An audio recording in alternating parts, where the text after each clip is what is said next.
Beard.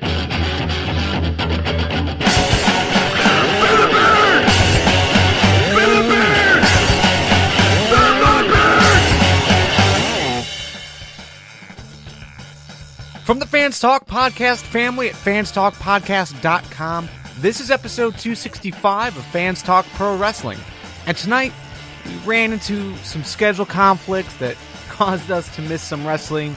Joe had some internet problems, which seemingly forced him to have to rewire his entire house.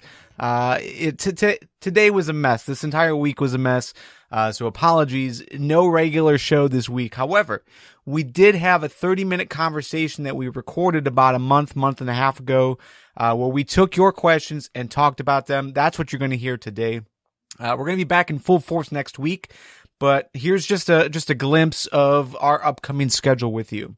On FTPW 266, we're going to preview and predict WWE Payback, which currently has Seth Rollins versus Randy Orton versus Roman Reigns versus Dean Ambrose for the WWE World Heavyweight Championship in the main event. And I cannot wait to talk with Joe and Nick about where Dean fits in all of this. And the following week on FTPW 267, we're going to preview and predict May 20th NXT TakeOver, which currently features Sami Zayn versus Kevin Owens in the main event, at least if Sami Zayn's shoulder is okay. We're still waiting for those MRI results. FTPW 268 is currently kind of up in the air. So if you like these question and answer style episodes, you can send your questions to questions@fanstalkpodcast.com or over on Facebook, Google+, Twitter, or even Instagram. We also accept audio questions. It's been so long since we got an audio question from you, so you can send those in over email or even on our Skype voicemail. All that information is over on fanstalkpodcast.com. Just click the Ask a Question link, and we've got all the information there. So, with that, let's get right into it. Again, we recorded this. It was right around WrestleMania season, so there may be some references that don't necessarily make sense today. And I think I was sick, so audio might sound weird, but overall, enjoy. Ishmael Carmichael on Facebook asked, which wrestling companies have the best music? I'm only going to go out on a limb and say it's got to be WWE because they have a lot more suited, I think a better quality suited toward the wrestlers. And I know they actually get them involved. There was a discussion with Bray Wyatt on one of the podcasts that he did an interview on, and he was talking about like how he even brought his theme music. They're like, oh, let's take a look at these. What do you think of these? He's like, they're all right, but what do you think of this? And they're like, that's perfect. Let's see if we can get the rights to do it. I've never really been impressed with TNA's music. It's like they try, but Dale Oliver just isn't cutting it. I think they need some more musical chops in there. ROH, I don't really think they have a music department, do they, other than acquisitions? I think they just get deals with the various indie artists they have doing the themes. Right. I'm a little lost on the idea for Lucha Underground, but that's more Garvin's realm.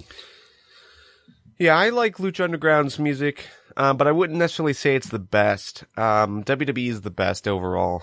You've got some stinkers in there, but overall, the music they do produce is well done. TNA, I'm with you. They overall, they're not good. You've got some great ones like Gail Kim's music. I think Awesome Kong's music is pretty good too. But generally speaking, Eric Young's new music I think is really good too. But you've got like really good, and then you've got average and below average. There's no like in betweens. So it's there's a huge drop off for me. Isn't average the definition of in betweens? No, I'm going from like a 5-star scale, and I'm going from like 5-star to 3-star. There's no like good songs.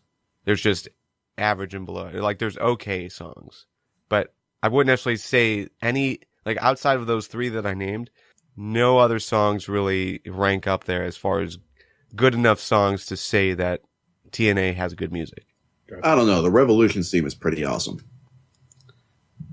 For me, I've really been enjoying New Japan's music. And I guess there's the same argument about there's not really just good entrance music for New Japan, because Okada, Tanahashi, Nakamura, those guys, the top guys, they have excellent themes. And there's a few other guys sprinkled around in there that have great ones.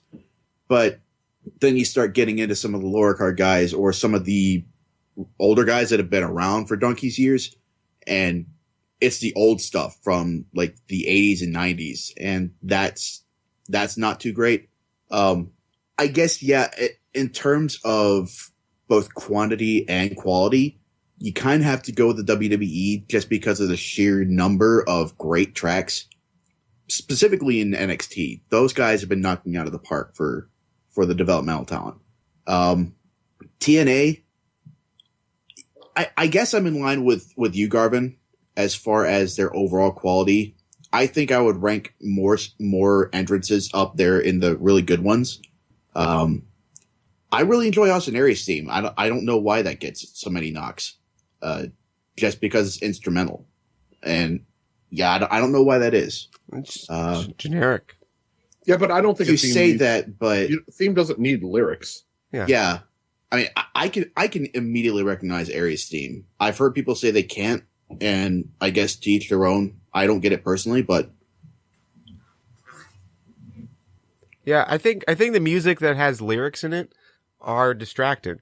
I would rather have an instrumental.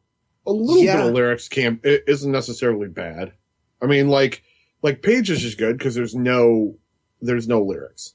But then you get somebody like Ziggler, and it makes it, or The Miz. You know, it's part of that iconic song.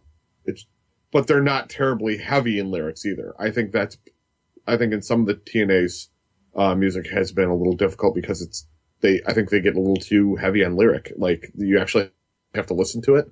Yeah, like Bobby Roode's. Yeah. Yeah, I almost wish he'd bring back that instrumental version, because I know that was really only used when he turned heel, but it was just so much more championship material, I think. Like, worthy of that main event status. And then you get into entrances like Taryn Terrell's, the ones that Christy Hemme and her band did. I don't particularly enjoy those. So yeah, I definitely get what you're saying, Joe. Sometimes the lyrics are just too heavy-handed. All right, so the next question comes from Chancellor Puddinhead, and he sent that through questions@ftwpodcast.com. He said, "What does Garvin do to maintain that luxurious beard? Captain America could use that as a shield and defeat Nazis." So let's get into the beard conversation, because that's actually something, we are Team Beard, but we rarely ever actually talk about beards on the show. So, what do I do? What do I do to keep this? Let's take this a slightly different approach here. Oh, okay. Welcome to Wrestling with Beards. My name is Joe. With me today is Garvin. Say hello, Garvin. Hello. And Nick. Say Beard. hello, Nick.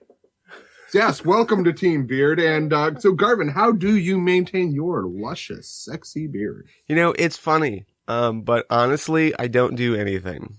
I just let it go. What? Are you trying to tell me that is an effortless beard? Sometimes I feel like the beard created me, and instead of me creating the beard. I know that to not be true only because I've seen you beardless. You're right. Yeah, you're right. That was when I was like in my pupa stage. You said pupa. So Nick, your beard. How do you what do you do to maintain your beard? Shampoo and conditioner. Yeah. In its natural state, it is incredibly coarse and wiry. And if I have an itch, that's good for that. But imagine a Brillo pad, but much sexier. Wow, really? Wait, how long's your beard? We have not seen a recent picture of you, Nick. That's yeah, not nearly as long as yours, Garvin. It's fairly thick. An inch, maybe? Yeah, I'd say about that. A little longer, maybe. Okay. And see, I keep the maintained, kind of beard strap, chin strap beard thing going. And I mean, I've got like the regiment, and it's not so much with the beard itself. I do trim, to keep its appearance well. And I know, Garvin, you've done that to some extent. Yeah, I'll trim for special occasions like weddings and weddings. I think that's the only, or if I'm taking my photo for like, I don't know, like a work event or something. Right. But as far as skin maintenance goes around, because I don't do the neck beard. We're not just douchebags. Yeah. But I mean, I actually got into, I'm using a pre-shave oil beforehand, which has actually helped me with nicks. Not our nick, but like nicks in my neck. There are so many nicks in my neck. There's Nick Smith, there's Nick Johns, no, I'm kidding. But I let the oil soak in. I got what they call the safety razor, which is not safe at all. With a double-sided blade. I lather up. I don't use the conventional shaving. I don't use shaving cream. I actually use a shaving soap, with the Badger brush. And if you do any type of cleanup around your neck or, around on your cheeks, I highly recommend doing that. It's fantastic. And I've actually started using an aftershave gel. Not like aftershave, but a gel to put on to help keep the skin well. It's helped with a lot of ingrown hairs. So, yeah. Yeah, let me we'd really be talking beards on a wrestling show. Well, let me take a step back because I do actually shave my cheeks. Yeah. But I don't do anything special for it. Actually, I don't even own a razor. So I use the wife's razor. And they seem to work a little better if you're getting a more sensitive area. And I just rub some soap on it, like wet soap, and then just shave the cheeks. But what's annoying about that is it's back like 2 days later. Yeah, it seems the more you shave, the faster it grows, but you have to shave it because other than that, it looks like crap. Yeah, I don't know. I mean, just like the upper cheek thing is a pet peeve of mine. Yeah, I feel like if it's on like the ridge, like the top ridge of your cheek, like that's too high up. Like that's almost eye level like area. So yeah, I don't know. So I do entering into Sasquatch territory. Yeah, so I do shave that probably once a week maybe. But the rest of it I just let go. I actually do get approached when I'm out and about, like at grocery stores or, really it's grocery stores. That seems to be when people come to me and talk about beards or at a bar. If I'm like at the bar and the bartender wants to talk me up.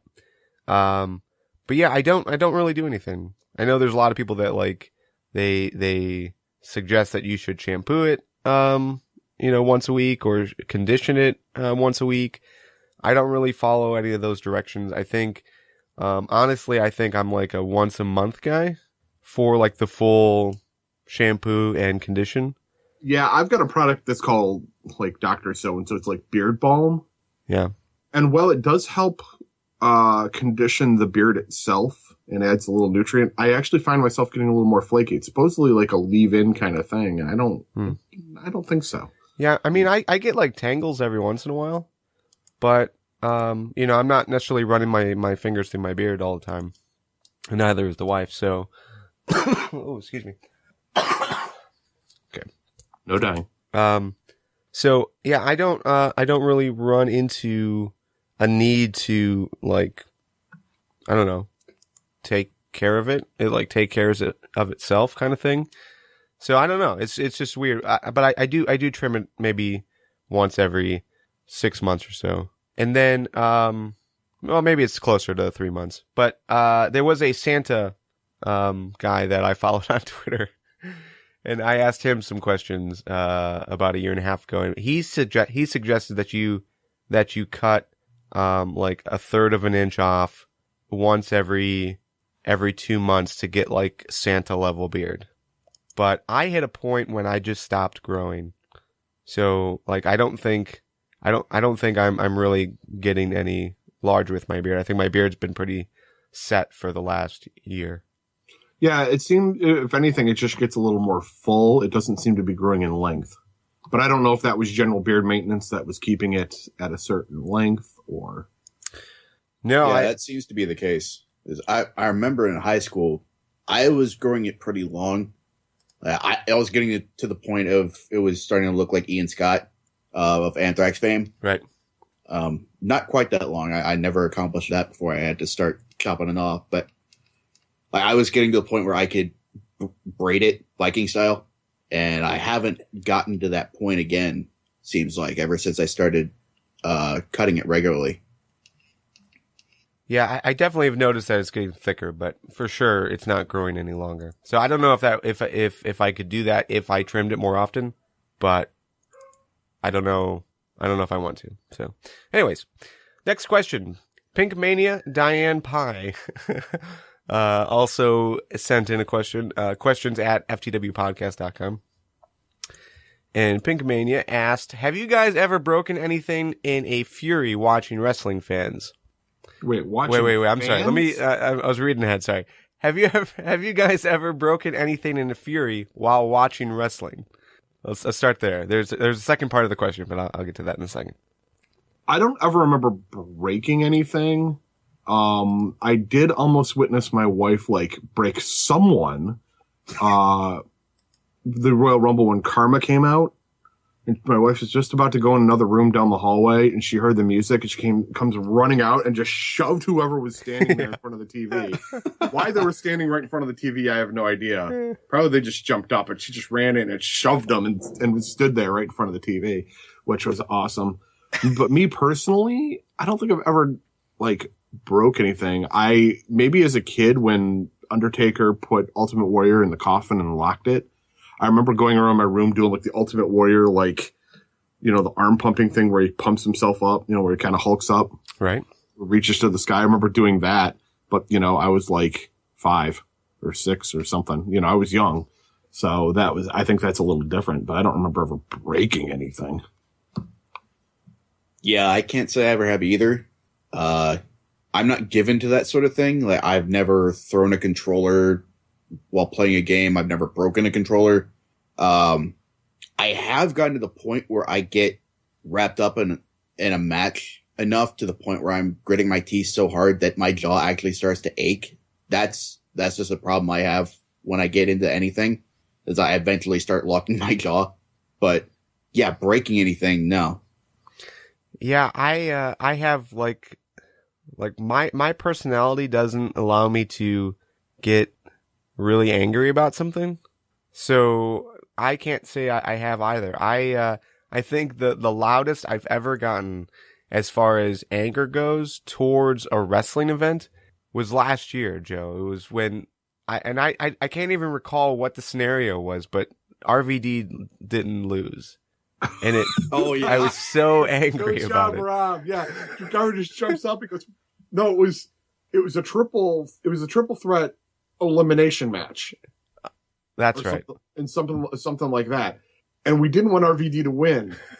And RVD got the pin, the first fall. And Garvin just jumps up and goes, "Fuck no job, Rob." I remember you guys talking about that. That was awesome. That was probably the moment of the night, too. Yeah, that's probably the angriest I've ever been watching wrestling. Yeah, you, as a human being, just never get, like, angry. I've seen it a few times. One time was directed at me, but that was in cold water and not for the podcast. Yeah. Yeah, I mean, as far as emotions go, like, I'll get sad, but I rarely ever get, like, angry. Or when I do get angry, I just go silent. Yeah. Then again, you also spend a lot of time thinking, so sometimes I can't tell if you're angry or you're just, like, in thought. So I have to ask several times just to be sure. Yeah, right. All right. So second part of Pinkamania's question is also, Fans Talk Bronies has a good ring to it. Now, personally, I've heard that there's like this brony movement. I don't know if it's still a thing because they made a documentary about it. It's still a thing, But unfortunately. I know I'm not into bronies, or not bronies, but into My Little Ponies. So I don't really have a lot to speak on this, but I think Nick, you know quite a bit about My Little Ponies. So what's your thoughts about doing a Fans Talk Bronies style show? That is base libel slander, sir.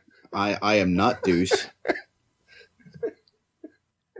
Okay. But it's okay, but you didn't say you didn't know about it. Yeah, I know. That's the definition of that is base libel slander. You didn't say what part of it though. Yeah. You never clarified. You may be upset that we think you know a refuse lot to about it, dignify but you this with a never response. actually never denied that you knew anything about it. You named one of them on one show. Did I? You did, I think so. You've named ponies. We took your word for it, but you went out and named them. I demand a reference point for this. By the way, which one is your favorite? Is PewDiePie one? No idea. No, I think that's a YouTube host. Oh yeah. I don't know. He might have taken the name from them. I don't know. And I always thought it was PewDiePie. No, it's PewDiePie. Yeah, I know, but every time I see it, he's got the capital D in the middle of the YouTube channel, so I'm like, huh? that's true. So I'm always thrown off. I mean, I know what it is. He was on South Park, for fuck's sake. That being said, we're moving on. Yeah, no, I don't think we're going to do that show.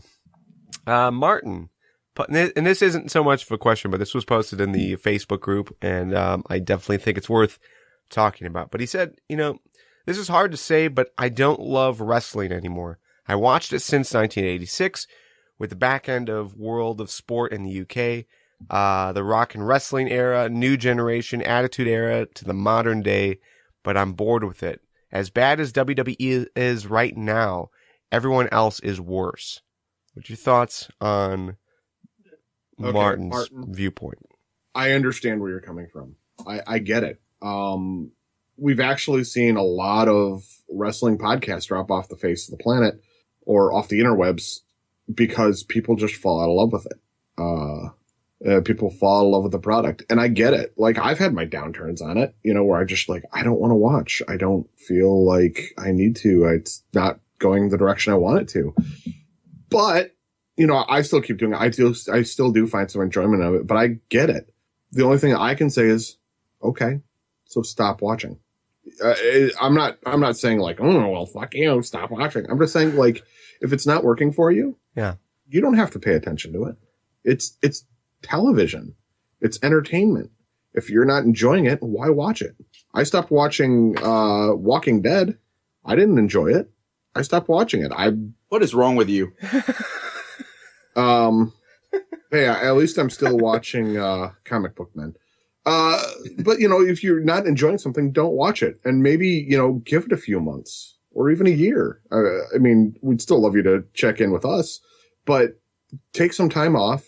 Clear your head. Don't even think about wrestling.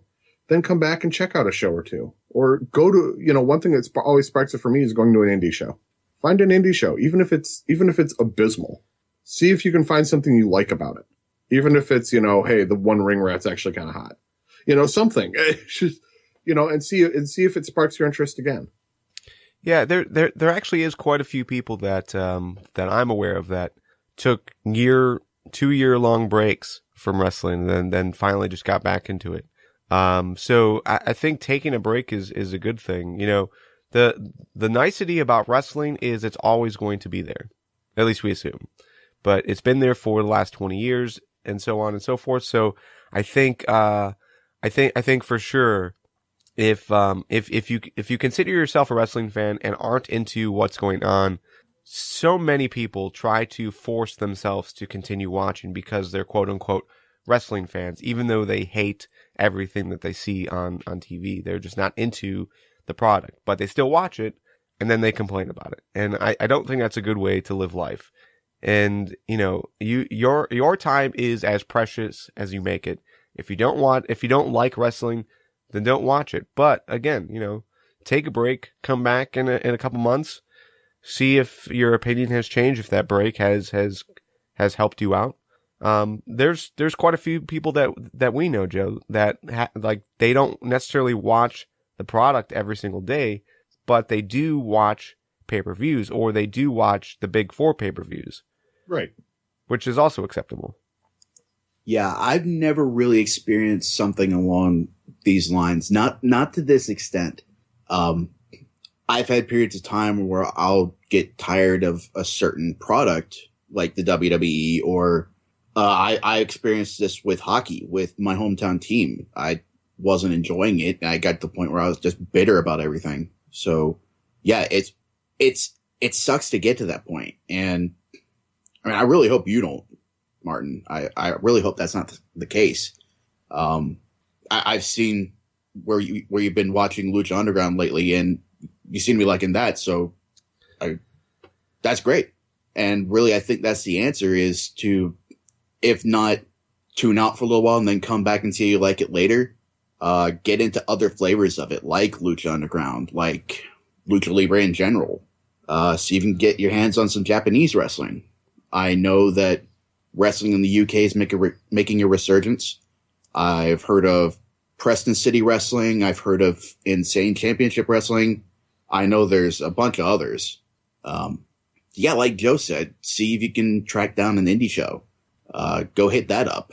You just, I guess, broaden your experience a little bit and see how that goes. Well, and he did say, you know, as bad as WWE is, everyone else is worse. And I don't necessarily see that. I felt the same way, honestly, at the end of last year, just with how terrible I thought WWE was doing as far as, you know, building out the Royal Rumble and everything along those lines. Definitely like November through December, I was totally down on wrestling. Not from just the WWE standpoint, but also in TNA, because in TNA, like they were going through that whole contract saga where you didn't know, like, if the rumors were true, as far as how the relationship was going with Spike TV. And then finally they announced that they were leaving Spike. So, and then there was like that big like period of you don't know what was going to take place, if they were going to continue at the top of the year or not. So, yeah, for me, that period was really rough trying to be a wrestling fan. But that's when Lucha Underground debuted. Lucha Underground came in like right at the perfect moment for me as a fan, because I was down on everything else and I was unsure what was going on in TNA. But Lucha Underground has been fantastic for me. But again, if you aren't seeing, you know, any benefit in and checking out an alternative, or you're looking at Lucha Underground and you're not getting into it for whatever reason, but if you aren't, you know, definitely consider taking a break. You took a break from Minecraft, you can take a break from wrestling. Yeah. And side note, Nick, I'm sorry, but Nick Felucci was in the arena last night and I didn't get a chance to ship him, so I'm sorry. Wait, what? Mike Felucci, he's one of the Hurricanes. Oh. You said Nick Felucci. Oh, Mike Felucci. I apologize. Brain fart. No, he was the governor of the Plymouth Whalers, and he was dropping the puck last night for the final game ever. So yeah, this is an extras episode. I think we can talk about some non-wrestling stuff. Thoughts? Like, what's that? That's super sad about the Whalers. Sad. Yeah. So they were in Plymouth for how long? They moved in there, I want to say it was, let's see, the 96-97 season. Right. Before that, they were the Junior Red Wings, and they played in Joe Louis Arena in Detroit. Before that, I think they still played there, but they were the CompuWare ambassadors. And the Whalers are a farm team for... No. Okay. No, the Whalers are part of the OHL, the Ontario Hockey League, which is 16 to 20-year-olds who are skipping their college eligibility for hockey to get a shot at the NHL. But they're not in direct relations with any organization? Any NHL team? So, okay. So, I can't think of his first name. Mr. Carmanos, who owns the Carolina Hurricanes, also owns the Plymouth Whalers. And yes, some guys do, you know, they have better eyes on some of those guys that they end up drafting, but those guys it's just a league in which guys are trying to get drafted. Right. Essentially. Yeah, there's no team-to-team affiliations like you see in the AHL or ECHL. Gotcha. Right. It's not a minor league team that's working on guys for a specific team. They're just a team that, you know, is trying to grow the talent. It's in a way like an indie fed. Right. You know, it's not the NXT to the WWE. It's like, I don't know. It's like your AIW. There you go. Yeah, I don't know. I mean, just to go on that conversation, I have a hard time getting behind a team when like their players aren't necessarily related to the city. Like I'm very much a homer in that, you know, if it was like a Cleveland team that was at least, going to send guys to the Columbus Blue Jackets, which is at least a team I can get behind, or the Detroit Red Wings, I would totally like the Lake Erie Monsters more.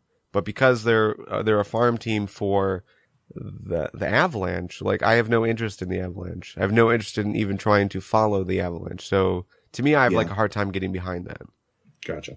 Yeah, and that's a good thing about what the NHL is trying to do, is they're trying to shuffle around their farm teams so that they are closer to home. Like when the Charlotte Checkers moved up from ECHL to the AHL, they moved down the Albany River Rats to become the new AHL Charlotte Checkers.